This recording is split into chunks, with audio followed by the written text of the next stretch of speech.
Hey guys, I want to start off the video by asking, have you ever had kids? Do you consider having them situational disabilities? Well, today's the video for you, ladies and gentlemen. Now, I like to look at situations from a very nuanced take and kind of like look beyond the noise on the internet. That's one of the things that I like doing on my channel. And you know what I like talking about as well? Video games. So let's mix the two together. Now, in the last 2 weeks, a game known as Elden Ring Shadow of the Erdtree dropped, okay? A DLC for Elden Ring, which is by far, some people would say, one of the hardest games that you could find on the market. I disagree, but we'll get to that in a second. Now, to understand, Elden Ring Shadow of the Erdtree has basically been one of the big gaming phenomenons to come out. People have been playing it, basically prepping themselves for the DLC, going into the DLC, getting absolutely slaughtered, and then coming out victorious after a severe hazing the game gives you. Not the kind of hazing Tech Lead likes to put people through, but that's a whole different story. Now, I saw this clip floating around on the old timeline, and I wanted to show you exactly what was going through over here, ladies and gentlemen. And basically, I'm going to let you guys sort of judge it for yourself. There are long-term disabilities, there are situational disabilities, there are temporary disabilities. It counts as a disability where a video game like Elden Ring is concerned if you have a kid. You have a 2-year-old, you're trying to play Elden Ring, you can't pause. It is a situational disability that you have, where the game not having the option for you to be able to pause, for example, is a hindrance for your particular disability. Whoa, that's pretty wild. You got a 2-year-old? That's a bit of a situational disability, because you can't really, for example, pause an Elden Ring.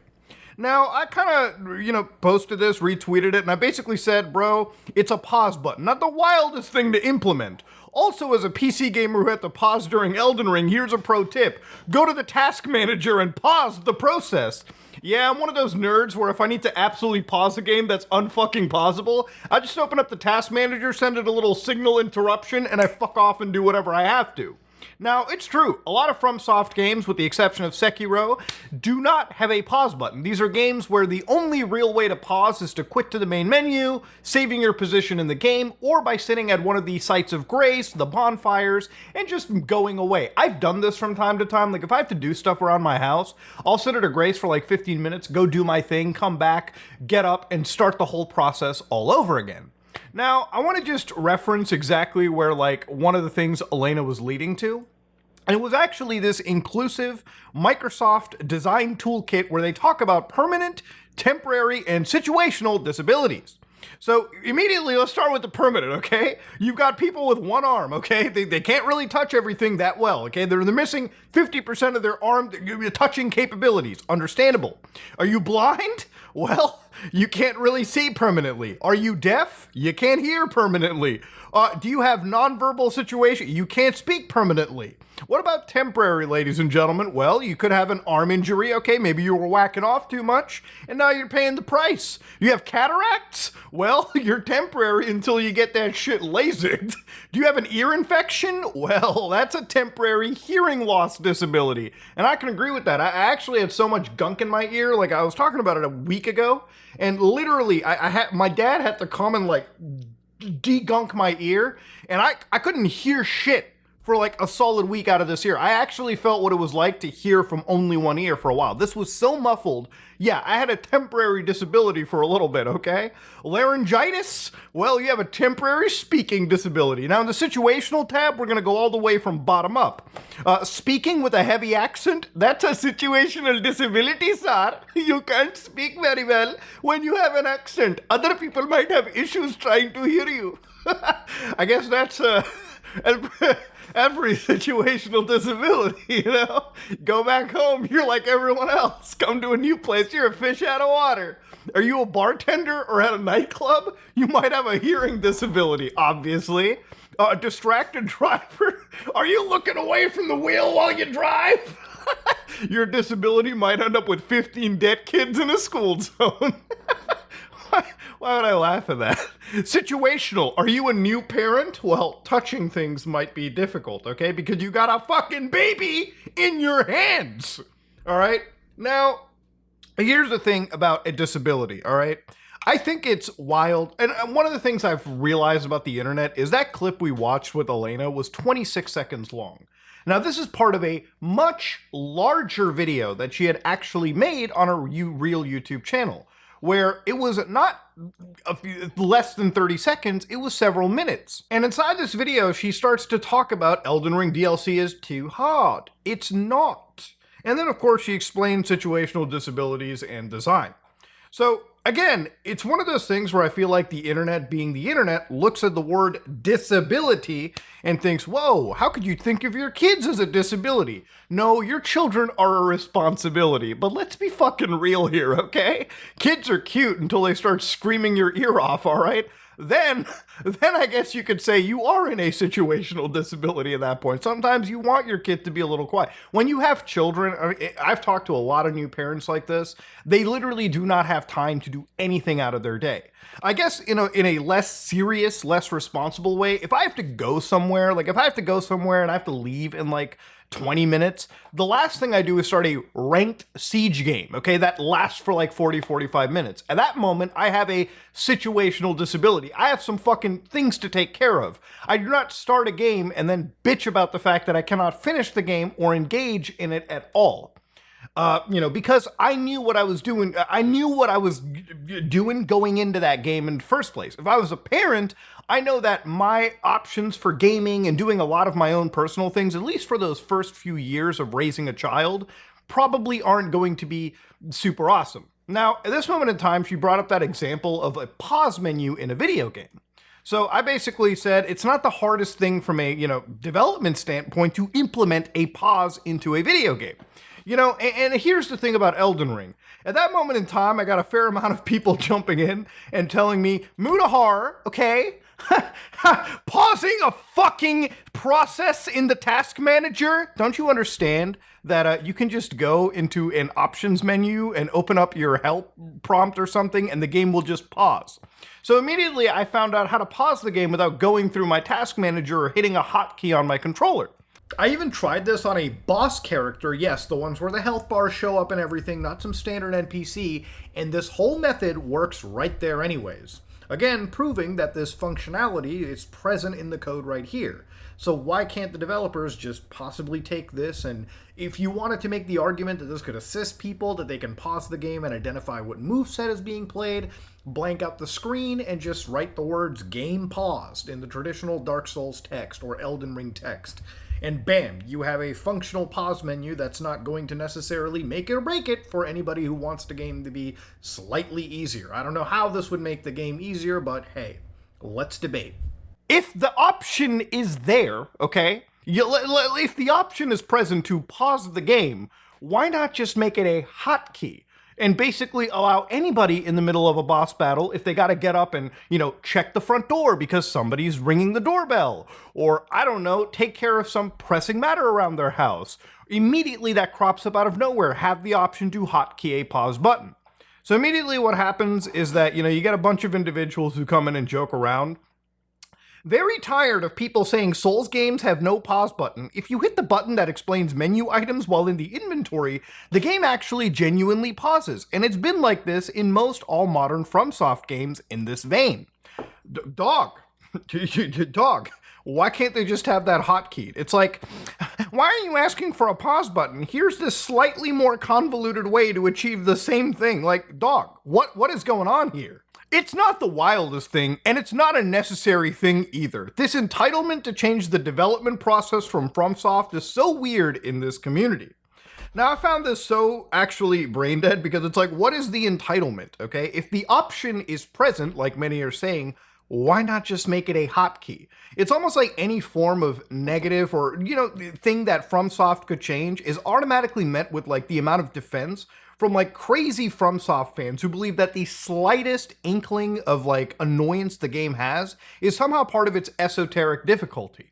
So yeah, Elena Pierce makes this video, all right, she gets a bit of backlash for it, and obviously, a fair amount of other creators also discuss this situation as well. Creators that I actually have some pretty good respect for, like Asmongold, who actually talks about the situation and discusses it exactly like how I do. So listen to this one. Socket, a power outlet. In Australia, we call power outlets PowerPoints. But when I moved to the US, So this is why people were so mad? They're mad about this? Why would they be mad about this? She's completely right. I think the reason why people are mad about this is because she used the word disability. And people are thinking one-dimensionally about the word disability, like being in a wheelchair. But if you think about disability as something that interferes with your ability to play the game, then it makes sense. What she's saying is completely logically true. So I actually really 100% agree with that too. If something prevents you from playing a game, the word disability, it shouldn't immediately invoke the ideas of like wheelchairs into your head, okay? Or like the Tomorrow's Teaching version of fucking autism. It literally is something that could hinder you from playing any video game. And just the slightest little thing the game can offer, like a pause button, might generally be something that is accepted by a lot of people. Why is anybody defending the fact that a primarily single-player game doesn't have a pause functionality to it? And if anybody's going, but Muda, it's a game that has online connectivity and people can connect and invade you. From my actual understanding, the only way Elden Ring's invasion system works is if you are playing co-op anyways, which once you've engaged multiplayer to begin with, you've basically given the game consent to not allow you to pause. It's like asking Grand Theft Auto Online to have a pause functionality that pauses the entire session for one person on the rest of the other 31 individuals. That doesn't make sense. That never has made sense. But if you are playing primarily in a single-player fashion, and there is no actual game logic that is being ticked for other players, then you should absolutely have a pause functionality. If it existed in the game anyways, through some menu system that you had to access through a few extra button presses, why can't you just have that hotkeyed? Now, I want to get into the idea of Elden Ring and difficulty. There's been a weird amount of people that have been kind of throwing up that Elden Ring is this one really difficult game out there. And I actually have to really counter that. I think out of all of the FromSoft games that I've ever played, there's only one game that I think is genuinely difficult. And that game is Sekiro. Now, if I look at any other FromSoft game, they are all effectively RPG titles. When you load up Elden Ring, one of the first things you have to pick is your character class. You can start from nothing, or you can be, somewhat reasonably spec'd in a specific specialization. Now, towards the end of the game, your levels are so high that you can basically just do whatever you want. Now, in Elden Ring, there is a leveling system. The leveling system allows you to level up certain stats, and these stats allow you to equip certain weapons, basically, spec into certain builds, so you can make the game incredibly easy for yourself. And the thing about Elden Ring's difficulty is no matter what, anybody can finish it. If you level yourself enough, you can eventually tank enough hits, you can eventually tank enough, damage, you can eventually deal enough damage that the boss you found initially difficult at level 30 is now meaningless when you get to level 70.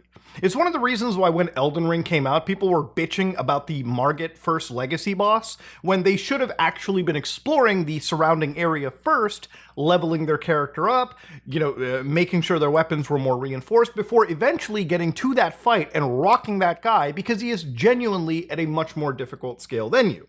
Now, when Shadow of the Erdtree dropped as a DLC, obviously the game was going to be difficult, and I think Kai Cenat basically said it best. You think these guys are going to release a fucking expansion pack for years down the road for people who have been playing Elden Ring for over 2 years and just basically make them a victory lap they can dance through? No, Elden Ring's DLC is genuinely difficult. It has bosses that have the ability to absolutely decimate you in no time. We're talking entire combos that can just wipe the shit out of you. You can't dodge them. It has attacks that cover the entire battlefield. Some attacks that I would consider might be a little bit on the cheap side, but ultimately you can win anything if you set your mind to it. Now, the game has something known as Shadyu Tree Blessings, which are basically these items that you find scattered all across the new DLC map. Now, these items, when you grab them, reinforce and buff you up to a level of 20. And what these do is effectively negate damage, but increase your damage to the enemies. It's like a scaling system just for the DLC map. And this scaling system allowed me to effectively beat the entire final boss by finding all of these fragments before I was able to take this boss on. Now, I think this is a fair amount of actually adding in, difficulty mitigation. And I think if you're talking about difficulty in a video game, eventually you will win. It just requires you to put in some time, learn some builds, and eventually, beat the game in a, fashion that requires you to actually take what it gives and apply it in a very, very strategic manner. So for example, all of the items and weapons and builds that you can find and make, you actually have to take advantage of them. I've seen that people on the internet get really fucking pissy about, summoning people in souls or using cheap builds, when why wouldn't you use a cheap build in a video game? Ladies and gentlemen, there's just two items in the entire DLC: the lightning perfume bottle and this Ash of War rolling sparks. Now, these are part of the DLC, meaning you gotta pay for the DLC to get access to it. But one of the builds that I was seeing on the internet was literally this right here. So right from the Elden Ring Reddit, you can literally see this guy does this entire build up where they engage madness up the ass. And once they have sufficiently buffed themselves, they go to a very late stage game boss. And I shit you not, they used this one item, this lightning bottle, to instantly kill this guy in fucking seconds. You can see the damage count is going in the literal 5 digits, just off one person. No summons, no nothing. So you can actually use this build, which is broken right now, to beat the final boss and never have to worry about anything. And if somebody tells you, wow, you didn't actually beat the DLC, bitch, I saw the credits screen, I got the souls, I got the items, you actually did win. Now, to go back to Elena's point regarding things like disabilities, for instance, a lot of companies have put a lot of money and a lot of thought into designing elements of video games where they can actually create an accessibility menu that makes it easier for people that are physically disabled. For somebody who wants to play a driving game like Forza, right? Provided they're playing offline, they can change things like the time scaler, so they have better reaction time if, they need that. Now, for something like Elden Ring, I think obviously for people who look at challenging titles like this, especially FromSoft stuff or games that are Souls-like, you probably have an understanding that an accessibility mode should only go so far. You should never make something that effectively, when you turn on all the assists, the games become incredibly easy to play. No, but there's a big cry from making, Elden Ring so accessible that you can turn on a time scaler feature and instantly parry every attack, versus having pause functionality or things that already have existed in the game now implemented as a very simple hotkey on your controller that you can tap at any moment and fuck off and do your things. I think there's a big difference. Adding a pause functionality isn't going to make the final boss of Shadow of the Erdtree any more easier. Now, of course, because of the difficulty of Shadow of the Erdtree, there was a bit of an issue with the Elden Ring reviews. When this DLC came out, the mixed reviews, where 62% of it was positive and everything else was negative, people were kind of attributing to the fact that gamers were complaining about the difficulty to Shadow of the Erdtree. And that wasn't true whatsoever. What I think is a serious problem is the actual technical issues, which is why this game was getting severely downvoted on Steam for a little bit. One problem that I have with Elden Ring is on the PC, there are some serious performance problems and they actually go permeating to the consoles. Now, from Digital Foundry, they actually wrote up and basically said the PS5 is basically right at the bottom of its 1512p to 4K range in its frame rate mode, where basically games use a dynamic frame rate mode as you play. Now, forget the consoles. Consoles are where these games are supposed to be rightfully the most optimized, solutions. But what about the PC? The PC version of the game has severe frame rate problems. So when I was playing the game, first thing I want to say is a 60 frame rate limit on the game. For some reason, in the year 2024, Elden Ring has a 60 FPS limit on PC, when in reality, most computers, in my opinion, could probably run the game at up to 120 FPS. I had to download a mod known as ER Patcher to give me 120 FPS and actual ultra-wide support versus having complete black bars on my system. Now, in my opinion, you shouldn't really have to be doing that for any video game. No game should force you to necessarily do this. But Elden Ring, for some reason, they haven't added any of that functionality in. The PC version of the game still has traversal stutters, and it still has, from my understanding, compilation stutters because of its engine. The other issue that I have is because some of the actual attacks in the DLC from the bosses have so much visual noise and effects that it kills the frame rate sometimes from 120 all the way down to 40, even 30 FPS. Now, this can cause actual gameplay problems. Imagine trying to time something when you're consistently playing at 120 FPS, frame rate halves by 4, and you're supposed to change your timings on the fly. It can actually cost you a boss run. The other thing about it too is the fact that even the game doesn't have things like DLSS or FSR or any form of upscaling technology when it offers things like ray tracing. Ray tracing only works because you have to be using some of these upscalers or frame generators to offset the damage caused to the performance by ray tracing solutions, something that FromSoft hasn't really properly thought of or at least implemented into this more updated version of its engine.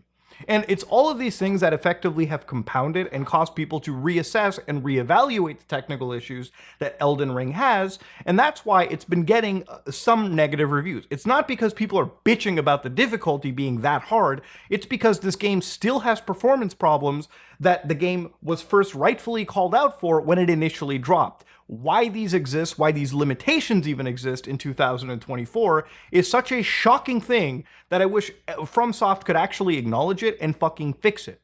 Now, since the time of releasing this shit, obviously FromSoft has been patching their game a little bit too, so they've actually made the game a little bit easier.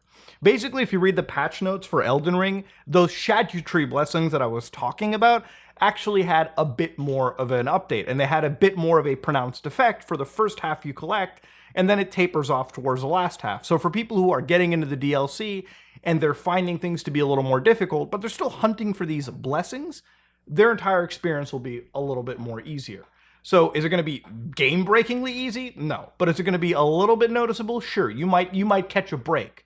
Now, at the end of the day, to go back to Elena's point, a 28-second clip that I feel is unrightfully clipped out of a lot of these channels that were basically just bashing her and bashing this entire concept really weren't being honest to begin with. She's not asking for the game to be easier, as are most other gamers not asking for it either.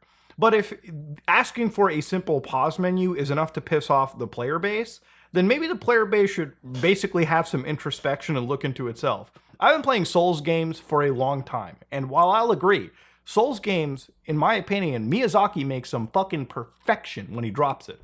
There might be a few things that I think could be changed up, or maybe a few QOL features that could be implemented, like a pause button, like some basic functionality for a single-player title. But other than that, I think this DLC has been a pretty good romp. At the end of the day, beating it like a few days ago, it's literally up there with Phantom Liberty, like one of the best expansions to a video game that I've played.